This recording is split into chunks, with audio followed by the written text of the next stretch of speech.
avec beaucoup d'humilité, parce que c'est un sujet sur lequel il faut parler avec beaucoup d'humilité. D'abord, je voudrais remercier Madame Vacher de son intervention et de reconnaître finalement ce qui s'est fait avant.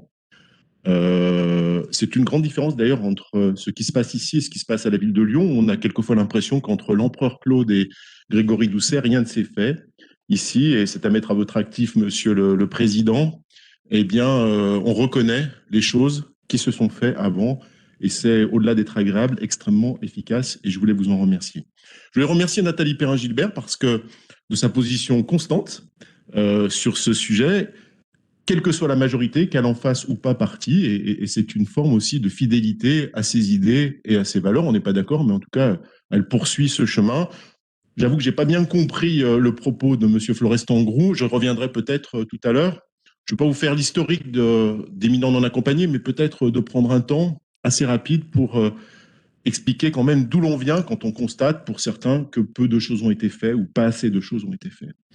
D'abord, cette compétence a été prise par la métropole en 2015. Je rappelle que jusqu'à 2015, et c'est pas faire un jour au président du conseil départemental, M. Guillotot, peu de choses avaient été faites, avaient été envisagées sur cette question d'imminents non accompagnés, pour deux raisons.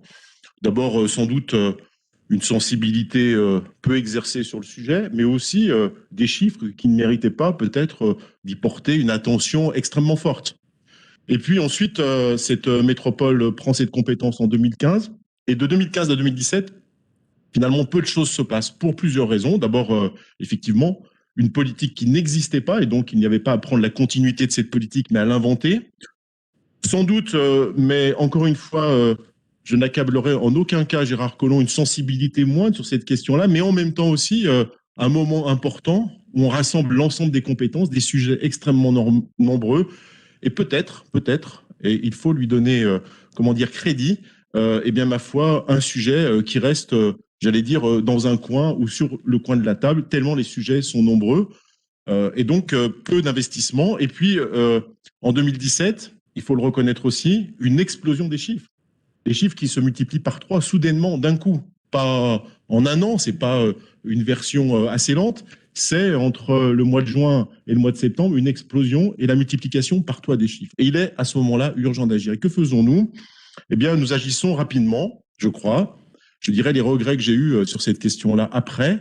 Nous agissons rapidement, d'abord en renforçant de manière urgente les personnels de la MEOMI. Et Monsieur Florestan-Groux, je vous invite à aller discuter avec les personnels de la MEOMI avant de lancer un certain nombre, de slogans autour des personnels qui géraient cet accueil et cette évaluation, comme l'on dit, des mineurs non accompagnés. Aller discuter avec ces personnels qui étaient surchargés, mais qui respectaient à la règle, et bien évidemment, les critères d'évaluation, qui ne se sont jamais écartés de ces critères d'évaluation. Et c'est l'occasion pour moi, une nouvelle fois ici, de leur rendre un hommage, des gens extrêmement pressurisés, et nous avons renforcé cette myomie. Et puis nous avons, bien sûr, et j'ai bien noté que vous n'étiez pas d'accord avec ça, oui, on a fait une DSP. Oui, on a fait une DSP. On a fait une DSP, effectivement, avec Forum Réfugiés, qui n'est pas l'association la plus bancale pour s'occuper de ces questions-là, qui n'est pas l'association réputée, j'allais dire, pour ne pas être bienveillante avec, je mets des guillemets, c'est public. Et donc, nous avons fait cette DSP pour renforcer, eh bien, l'évaluation, l'accueil, mais aussi, Monsieur Groux, la mise à l'abri qui nous oblige dans cette loi à mettre à l'abri les 8 jours qui suivent cette évaluation. Ça nous a permis, bien évidemment, de renforcer cette capacité d'accueil. Bien évidemment, ça nous a permis aussi, eh bien, de faire en sorte que les MEOMI, que les personnels de la métropole, que les agents de la métropole ne soient plus sous la même pression qu'ils l'étaient jusqu'à juillet, jusqu'à septembre 2017, même jusqu'à fin 2017. Et puis, moi, j'ai souhaité associer l'ensemble des conseillers métropolitains. Et je voudrais ici rappeler que nous avons très rapidement, en septembre 2017, mis autour de la table l'ensemble des acteurs et des actrices autour de ces questions-là, des mineurs non accompagnés. Quelques groupes politiques qui ne souhaitaient pas peut-être, bien ma foi, être confrontés à cette réalité, n'ont pas souhaité travailler avec nous, mais beaucoup de groupes ont travaillé, y compris des groupes de l'opposition, des groupes de notre majorité. Alors vous m'excuserez, opposition-majorité, comme ça a beaucoup bougé, j'allais dire, j'ai eu dans l'opposition Sandrine Runel, mais Sandrine Runel était dans notre majorité, elle m'en excusera. Et je voudrais ici la remercier de son implication. André Gachet, qui vous a soutenu pendant cette campagne, était présent dans ces groupes de travail. Et nous avons pu mettre en route eh bien, ma foi, multiplier, et vous l'avez dit, Madame Vacher, les accueils de jour, il était important de multiplier ces accueils de jour, il était important de multiplier les places pour sortir eh bien, ces jeunes de l'hôtel, parce que tout le monde le sait, l'hôtel n'est pas satisfaisant, et donc nous avons fait en sorte eh bien, de créer, je crois, au bout du compte, il aura été créé 800 ou 900 places d'hébergement hors hôtel pour pouvoir favoriser un bon accompagnement de ces mineurs non accompagnés. Un seul regret dans ce sujet-là, c'est de ne pas avoir été assez vite.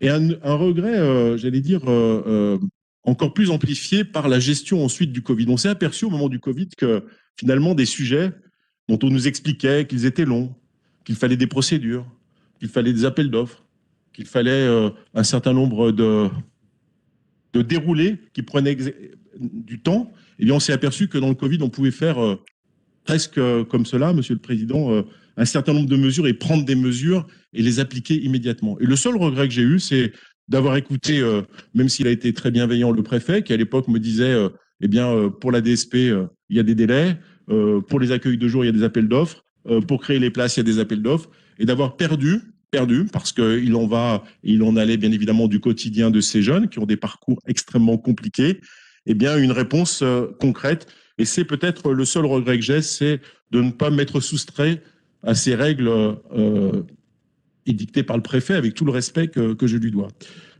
Pour finir, simplement, peut-être une petite alerte. Attention que la question des mineurs non accompagnés ne vienne pas occulter la question plus large de la protection de l'enfance. Je crois qu'il est nécessaire de continuer à amplifier les aides sur ce sujet-là. Je sais que vous avez continué et accéléré notamment les investissements de l'IDEF. C'est absolument nécessaire. Ça n'avait pas été fait pendant des années, et bien avant 2015, rien n'avait été fait sur l'IDEF. Il est absolument nécessaire de continuer ces investissements et de l'aider au fonctionnement. Et je voudrais simplement terminer en rendant un hommage appuyé au personnel de l'IDEF, et en particulier à son directeur, qui anime une structure extrêmement nécessaire pour notre métropole dans des conditions extrêmement difficiles. Je vous remercie.